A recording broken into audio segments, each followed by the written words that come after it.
ಸಿಂಧು ಜಲ ಒಪ್ಪಂದ ರದ್ದಿನ ವಿಚಾರದಲ್ಲಿ ಯಾವುದೇ ಬದಲಾವಣೆ ಇಲ್ಲ. ತನ್ನ ನಿರ್ಧಾರಕ್ಕೆ ಗಟ್ಟಿಯಾಗಿ ನಿಂತಿದೆ ಭಾರತ ಸರ್ಕಾರ.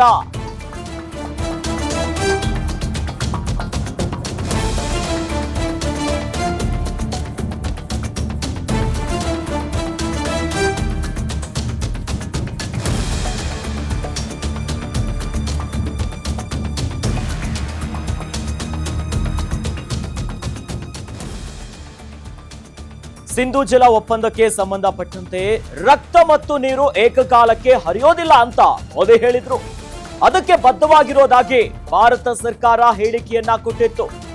ಸಿಂಧು ಜಲ ಒಪ್ಪಂದ ರದ್ದನ್ನ ಮರುಪರಿಶೀಲನೆ ಮಾಡಿ ಅನ್ನೋದಾಗಿ ಭಾರತದ ಬಳಿ ಭಿಕ್ಷೆ ಬೇಡ್ತಾ ಇದೆ ಪಾಕಿಸ್ತಾನ ಸರ್ಕಾರ.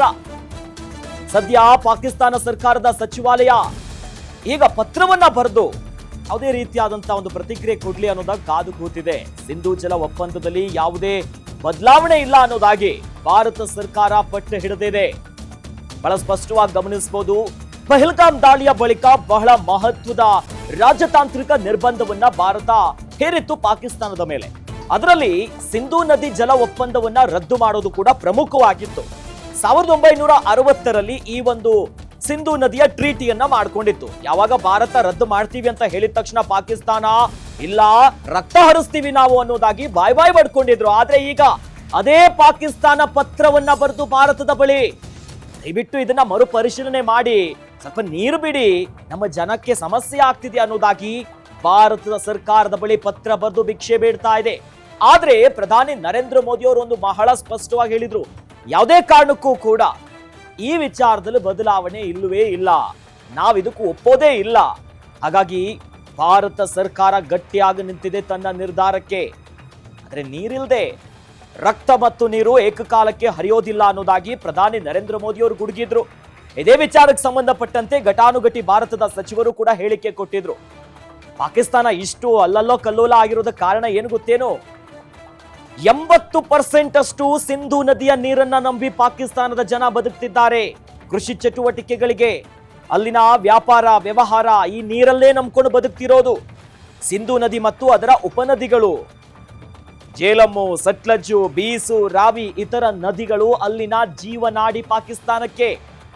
ಆರಂಭಿಕವಾಗಿ ಯಾವಾಗ ಭಾರತ ಈ ನಿರ್ಧಾರವನ್ನ ತೆಗೆದುಕೊಳ್ತು, ಯಾವುದೇ ಕಾರಣಕ್ಕೂ ಕೂಡ ಹೆಂಗ್ ನಿಲ್ಸಲ್ಲ ನೀವು, ಪಾಕಿಸ್ತಾನದ ಸಚಿವ ಒಬ್ಬ ರಕ್ತ ಹರಿಸ್ತೀವಿ, ನಾವು ಬಿಡೋದಿಲ್ಲ, ನಮ್ಮ ಬಳಿ ನ್ಯೂಕ್ಲಿಯರ್ ವೆಪನ್ಗಳಿದೆ, ಬುಟ್ಟಿಯಲ್ಲಿ ಹಾವಿದೆ ಅನ್ನೋ ನಿಟ್ಟಿನಲ್ಲಿ ಪ್ರತಿಕ್ರಿಯೆ ಕೊಡ್ತಾ ಇದ್ರು. ಆದ್ರೆ ಈಗ ಬಾಲವನ್ನ ಮುದುಡಿಕೊಂಡು ಪಾಕಿಸ್ತಾನದ ಸರ್ಕಾರವೇ ಭಾರತ ಸರ್ಕಾರಕ್ಕೆ ಪತ್ರ ಬರೆದಿದೆ, ಸ್ವಲ್ಪ ಪರಿಶೀಲನೆ ಮಾಡಿ ನೀರು ಬಿಡಿ, ನಮ್ಮವರು ಬದುಕಬೇಕು, ಇಂಥ ನಿರ್ಧಾರಗಳು ಬೇಡ ಅನ್ನೋದಾಗಿ ಭಾರತದ ಬಳಿ ಮತ್ತೆ ಶರಣಾಗತಿ ಆಗ್ತಿದೆ ಪಾಕಿಸ್ತಾನ.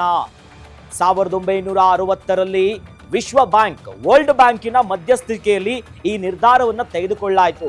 ಸಿಂಧು ನದಿ ಭಾರತದಿಂದನೇ ಪಾಕಿಸ್ತಾನಕ್ಕೆ ಹರಿದು ಹೋಗಿ ಪ್ರಮುಖವಾಗಿ ಕರಾಚಿ, ಲಾಹೋರ್ ಭಾಗದಲ್ಲಿ ಆ ಪ್ರಮುಖ ನಗರಗಳು ಹಾದು ಹೋಗುತ್ತೆ. ಅದಾದ ನಂತರ ಪಾಕಿಸ್ತಾನದಿಂದಾಗಿನೇ ಅರಬ್ಬಿ ಸಮುದ್ರವನ್ನ ಸೇರುತ್ತೆ. ಭಾರತ ಸಿಂಧು ನದಿಯ 30% ಅಷ್ಟು ನೀರನ್ನ ಬಳಕೆ ಮಾಡಿದ್ರೆ ಪ್ರತಿಶತ 70ಕ್ಕೂ ಹೆಚ್ಚು ಇಷ್ಟು ಪರ್ಸೆಂಟ್ ನೀರನ್ನ ಪಾಕಿಸ್ತಾನ ಬಳಕೆ ಮಾಡುತ್ತೆ. ಅವರಿಗದೇ ನೀರು ಜೀವನದಿ.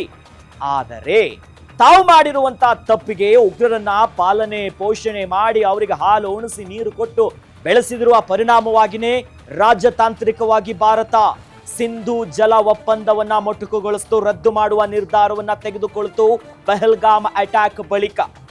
ಸದ್ಯ ಈಗ ಒಂದು ಕಡೆ ಆಪರೇಷನ್ ಸಿಂಧೂರ ಪಾಕಿಸ್ತಾನವನ್ನ ತಲೆಕೆಳಗು ಮಾಡಿಬಿಟ್ಟಿದೆ.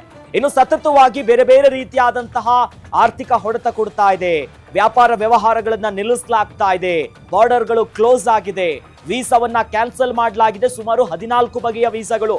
ಜೊತೆಯಲ್ಲಿ ಸಿಂಧು ನದಿ ಅಲ್ಲಿನ ಜೀವ ಜಲಕ್ಕೆ ಯಾವಾಗ ಕುತ್ತು ಬಂತು, ಮತ್ತೆ ಭಾರತದ ಬಳಿ ಶರಣಾಗ್ತಾ ಇದೆ Pakistan.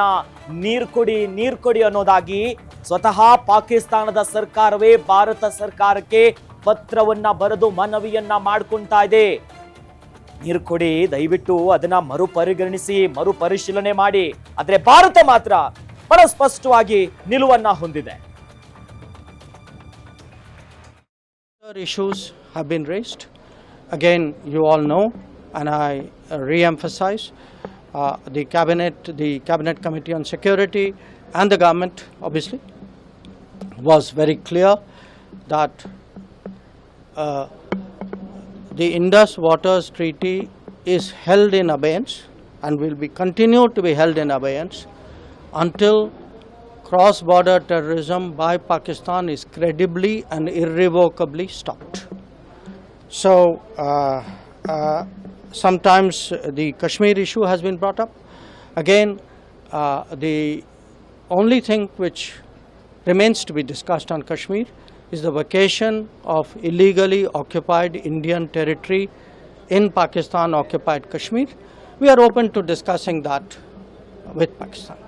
So I want, to spell out our positions very clearly so that, what is in your minds and what many of you have raised with me on various occasions. The government's position is very, very clear. Thank you very much.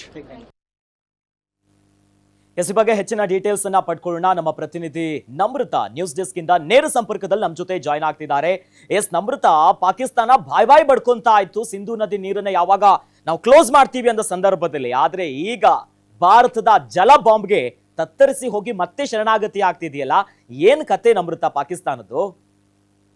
ಖಂಡಿತವಾಗ್ಲೂ ಅಖಿಲೇಶ್, ಏನು ಯಾವಾಗ Bharat water weapon ಅಂತಂದ್ರೆ ಏನು ನೀರನ್ನ ನಿಲ್ಲಿಸಿರುವಂತಹ ಮೂಲಕ ಒಂದು ಅಸ್ತ್ರವನ್ನ ಪ್ರಯೋಗ ಮಾಡಿದೆಯಲ್ವಾ operation ಸಿಂಧೂರದ ಸಮಯದಲ್ಲಿ, ಆಗ ಅಲ್ಲಿನ ಜನ ಅಂದ್ರೆ ಪಾಕಿಸ್ತಾನದಲ್ಲಿ ಜನ ಯಾವ್ಯಾವ ರೀತಿ ಮೀಮ್ಸ್ಗಳನ್ನ ಮಾಡಿದ್ರು ಅಂದ್ರೆ, ಅಯ್ಯೋ ಭಾರತ ನೀರು ನಿಲ್ಲಿಸ್ಬಿಡ್ತು, ಟೀ ಕುಡಿಯೋಕ್ಕಾಗಲ್ಲ, ಈ ಥರ ಎಲ್ಲ ಒಂದಷ್ಟು ಕಾಮಿಡಿಯನ್ನ ಮಾಡಿ ತಮ್ಮ ದೇಶದ ಮಾನ ಮರ್ಯಾದೆಯನ್ನ ವಿಶ್ವದ ಮಟ್ಟದಲ್ಲಿ ಪಾಕಿಸ್ತಾನನೇ ಹರಾಜು ಹಾಕೊಂಡಿತ್ತು ಅಂತ ಹೇಳ್ಬೋದು. ಅಲ್ಲಿನ ಪಬ್ಲಿಕ್ಗೆ ಹರಾಜು ಹಾಕಿದ್ರು.